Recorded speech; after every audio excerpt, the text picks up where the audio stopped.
Hello दोस्तों, welcome to my YouTube channel. आप सभी का हमारे यूट्यूब चैनल में हार्दिक स्वागत एवं अभिनंदन है। आई होप आप सब अच्छे होंगे। तो आज का हमारा टॉपिक रहने वाला है करंट अफेयर का। और आज है 23 फरवरी। 23 फरवरी 2023 से जितने भी करंट अफेयर के क्वेश्चन बन सकते हैं हम इस वीडियो में डिस्कस करेंगे। यानी 23 फरवरी 2023 से जितने भी करंट अफेयर के क्वेश्चन बन सकते हैं हम इस वीडियो में डिस्कस करेंगे। और वीडियो डिस्कस करने से पहले आज का जो हमारा मोटिवेशन कोड होगा वो है सपनों को अपनी सांसों में रखो। सपनों को अपनी सांसों में रखो, मंजिल को अपनी बाहों में रखो। यानी सपनों को अपनी आंखों में रखो और मंजिल को अपनी बाहों में रखो।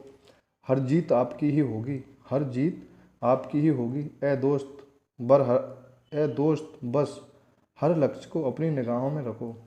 जीत आपकी होगी, बस हर लक्ष्य को अपनी निगाहों में रखो। तो चलते हैं अपने टॉपिक पर। 23 फरवरी 2023 से जितने भी करंट अफेयर के क्वेश्चन बनेंगे हम इस वीडियो में डिस्कस करेंगे। हाल ही में वैश्विक पर्यटन लचीलापन दिवस कब मनाया गया है? यानी हाल ही में वैश्विक पर्यटन लचीलापन दिवस जो बनाया गया है वो बनाया गया है 17 फरवरी को। 17 फरवरी को वैश्विक पर्यटन लचीलापन दिवस मनाया गया है। और फरवरी में जितने भी अभी दिवस मनाए गए हैं उनको हम डिस्कस करते हैं। 10 फरवरी विश्व दलहन दिवस, 11 फरवरी विश्व यूनानी दिवस और 11 फरवरी को ही विज्ञान में महिलाओं और लड़कियों का अंतर्राष्ट्रीय दिवस मनाया गया। यानी विज्ञान में महिलाओं और लड़कियों का जो अंतर्राष्ट्रीय दिवस मनाया गया है वो भी 11 फरवरी को मनाया गया है। 12 फरवरी को अंतर्राष्ट्रीय डॉर्विन दिवस मनाया गया है। 12 फरवरी को 13 फरवरी को विश्व रेडियो दिवस मनाया गया है। 13 फरवरी को विश्व रेडियो दिवस मनाया गया है। नेक्स्ट क्वेश्चन हमारा, हाल ही में लेफ्टिनेंट जनरल के टी पटनायक ने किस राज्य के 20वें राज्यपाल के रूप में शपथ ली है? यानी लेफ्टिनेंट जनरल के.टी. जो पटनायक हैं उन्होंने अभी 20वें राज्यपाल के रूप में शपथ ली है। तो वो ली है अरुणाचल प्रदेश के राज्यपाल के रूप में शपथ ली है। रक्षा मंत्री राजनाथ सिंह ने सियोल पुल का जो उद्घाटन किया है वो भी अरुणाचल प्रदेश में किया है। डोनी पोलो एयरपोर्ट का जो उद्घाटन किया है तो ईटानगर में किया है। और ये ईटानगर में प्रधानमंत्री नरेंद्र मोदी जी द्वारा किया गया है। डोनी पोलो एयरपोर्ट का जो उद्घाटन किया गया है ईटानगर में प्रधानमंत्री जी द्वारा किया गया है। बालोंग मेले का आयोजन ये हुआ है अरुणाचल प्रदेश में। बालोंग मेले का जो आयोजन हुआ है ये भी अरुणाचल प्रदेश में हुआ है। अरुणाचल प्रदेश ने दुनिया की पहली ड्रोन मध्यस्थता पशुधन टीकाकरण सेवा शुरू की है। यानी अरुणाचल प्रदेश ने दुनिया की पहली ड्रोन मध्यस्थता पशुधन टीकाकरण सेवा शुरू की है। नेक्स्ट क्वेश्चन है हमारा, हाल ही में पूर्व डीजीपी बीरेंद्र सिंह को किस राज्य का मुख्य सूचना आयुक्त नियुक्त किया गया है? तो ये पश्चिम बंगाल के पूर्व डीजीपी बीरेंद्र सिंह, पूर्व जो डीजीपी हैं बीरेंद्र सिंह को, इनको भी पश्चिम बंगाल का राज्यपाल नियुक्त किया, यानी पश्चिम बंगाल का मुख्य सूचना आयुक्त अपॉइंट किया है। यानी पूर्व डीजीपी बीरेंद्र सिंह को पश्चिम बंगाल का मुख्य सूचना आयुक्त नियुक्त किया गया है। पश्चिम बंगाल का जो राज्यपाल हैं वह हैं doctor C V. Anand Bose. Doctor C V. Anand Bose. पश्चिम बंगाल की लक्ष्मी भंडार योजना को स्कॉच पुरस्कार मिला है। यानी पश्चिम बंगाल की जो लक्ष्मी भंडार योजना है उसको भी स्कॉच पुरस्कार मिला है। पश्चिम बंगाल सरकार ने निजी भूमि के लिए लघु खनिज की अनुमति दी है। यानी पश्चिम बंगाल की सरकार ने निजी भूमि के लिए लघु खनिज की अनुमति दी है। नेक्स्ट क्वेश्चन है हमारा, हाल ही में किस राज्य के मुख्यमंत्री ने सुजलाम सफलाम जल अभियान के 6ठे संस्करण का शुभारंभ किया है? यानी हाल ही में किस राज्य के मुख्यमंत्री ने सुजलाम सफलाम जल अभियान के 6ठे चरण का शुभारंभ किया है? तो ये क्या है, गुजरात के ने। यानी गुजरात के मुख्यमंत्री ने सुजलाम सफलाम जल अभियान के छठे चरण का शुभारंभ किया है। जस्टिस सोनिया गोखानी गुजरात हाईकोर्ट के मुख्य न्यायाधीश बनी हैं। राष्ट्रीय बाल विज्ञान कांग्रेस अहमदाबाद में आयोजित हुई है। यानी राष्ट्रीय बाल विज्ञान कांग्रेस जो है वो अहमदाबाद में आयोजित हुई है। गुजरात विधानसभा ने अनाधिकृत विकास नियमितीकरण विधेयक पारित किया है। यानी गुजरात विधानसभा ने अनाधिकृत विकास नियमितीकरण विधेयक पारित किया है।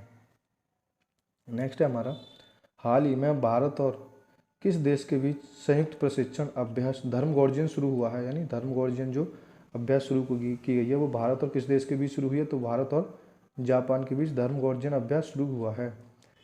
भारत जापान को छोड़कर वैश्विक स्तर पर तीसरा सबसे बड़ा ऑटो बाजार बना है। यानी भारत जापान को छोड़कर विश्व स्तर पर तीसरा सबसे बड़ा ऑटो बाजार बना है। मालाबार एक्सरसाइज 2022 जापान में शुरू हुई है, यानी मालाबार एक्सरसाइज जो 2022 में शुरू हुई है वो हुई है जापान में शुरू हुई है। जापान ने निहोंसू के लिए जीआई टैग पाने का आवेदन किया है, यानी जापान ने निहोंसू के लिए जीआई टैग पाने का आवेदन किया है। जापान गर्भवती महिलाओं पर पुनर्विवाह प्रतिबंध लगाएगा। जापान जो है गर्भवती महिलाओं पर पुनर्विवाह प्रतिबंध लगाएगा, यानी जापान देश जो है गर्भवती महिलाओं पर पुनर्विवाह प्रतिबंध हटाएगा, जो पुनर्विवाह प्रतिबंध है उसको हटा देगा। नेक्स्ट है, हाल ही में भारतीय अमेरिकी यूट्यूब के नए सीईओ कौन बने हैं, यानी हाल ही में कौन भारतीय अमेरिकी यूट्यूब के नए सीईओ बने हैं, तो वो बने हैं नील मोहन भारतीय अमेरिकी यूट्यूब के नए सीईओ बने हैं। आईसीएआई ने अनिकेत सुनील तलाटी को अपना नया अध्यक्ष नियुक्त किया है। इलाहाबाद हाईकोर्ट का मुख्य न्यायाधीश राजेश बिंदल को नियुक्त किया गया है, यानी इलाहाबाद हाईकोर्ट का जो मुख्य न्यायाधीश नियुक्त किया गया है वो राजेश बिंदल को नियुक्त किया गया है। हाल ही में टीम इंडिया के मुख्य चयनकर्ता के पद से किसने इस्तीफा दिया है, तो यानी चेतन शर्मा ने टीम इंडिया के मुख्य चयनकर्ता पद से इस्तीफा दिया है, तो वो है चेतन शर्मा। नेक्स्ट है, हाल ही में भारत सरकार द्वारा किस देश के साथ real time payment system linkage की लॉन्चिंग की गई है, तो वो की गई है सिंगापुर की। हाल ही में भारत द्वारा किस देश के साथ real time payment system linkage की लॉन्चिंग की गई है, तो वो की है सिंगापुर के साथ लॉन्चिंग की गई है। अवलेखों का जो अध्ययन कहलाता है वो कहलाता है हमारा एपिग्राफी। अवलेखों का जो अध्ययन है वो हमारा कहलाता है एपिग्राफी। भारत के पहले वायसराय कौन थे, वो थे कैनिंग थे, यानी लॉर्ड कैनिंग थे। भारतीय पुरातत्व शास्त्र का जनक वो कनिंघम को कहा जाता है। भारतीय पुरातत्व शास्त्र का जनक जो कहा जाता है वो कनिंघम को कहा जाता है।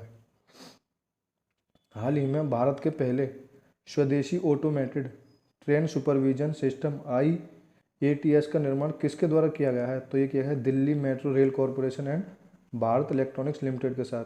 IATS यानी स्वदेशी ऑटोमेटेड ट्रेन सुपरविजन सिस्टम, इसका जो निर्माण किया गया है दिल्ली मेट्रो कॉरपोरेशन के द्वारा, दिल्ली मेट्रो रेल कॉरपोरेशन के द्वारा और भारत इलेक्ट्रॉनिक्स लिमिटेड के द्वारा इसका किया गया है, इसका निर्माण किया गया है।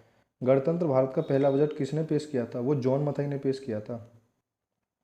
संवाद कौमुदी समाचार पत्र के संस्थापक कौन थे, संवाद कौमुदी समाचार पत्र के जो संस्थापक थे वो थे हमारे राजा राम मोहन राय। कॉमनवेल्थ के जो संपादक थे वो थी एनी बेसेंट थी, यानी कॉमनवेल्थ पुस्तक के जो संपादक थी वो थी हमारी एनी बेसेंट थी। नेक्स्ट क्वेश्चन है हमारा, भारतीय समूह वेदांता किस अंतर्राष्ट्रीय इलेक्ट्रॉनिक्स कंपनी के सहयोग से देश का पहला सेमीकंडक्टर प्लांट गुजरात में स्थापित करने जा रहा है, तो वो किया जा रहा है फॉक्सकॉन। यानी भारतीय समूह वेदांता किस अंतर्राष्ट्रीय इलेक्ट्रॉनिक्स कंपनी के सहयोग से देश का पहला सेमीकंडक्टर प्लांट गुजरात में स्थापित करने जा रहा है, तो वो है अंतर्राष्ट्रीय इलेक्ट्रॉनिक्स कंपनी, वो है फॉक्सकॉन। डिस्कवरी ऑफ इंडिया पुस्तक के जो लेखक हैं वो हैं जवाहरलाल नेहरू हैं। डिस्कवरी ऑफ इंडिया पुस्तक के लेखक हैं जवाहरलाल नेहरू हैं। आनंदवंत पुस्तक किसकी है, वो है बंकिम चंद्र चटर्जी की है। लाइफ डिवाइन जो पुस्तक है वो है अरविंद घोष की है। लाइफ डिवाइन पुस्तक है अरविंद घोष की। इंडिया डिवाइडेड पुस्तक है डॉक्टर राजेंद्र प्रसाद की। इंडिया डिवाइडेड पुस्तक जो है वो है राजेंद्र प्रसाद की। तो ये थे हमारे आज के लेक्चर के क्वेश्चन। जितने भी क्वेश्चन बन सकते थे हमने इस वीडियो में डिस्कस किए हैं। आई होप आपको हमारी वीडियो अच्छी लगी होगी। वीडियो अच्छी लगी हो तो लाइक करें, कमेंट करें और ज़्यादा से ज़्यादा अपने दोस्तों में शेयर करें। और अभी तक हमारे चैनल पर नए हैं तो हमारे चैनल को सब्सक्राइब करें, बेल आइकन पर क्लिक कर लें, जिससे कि आने वाला हर एक नोटिफिकेशन आपको मिल सके और आपकी तैयारी में थोड़ी मदद हो सके। Thank you guys. जय हिंद, जय भारत।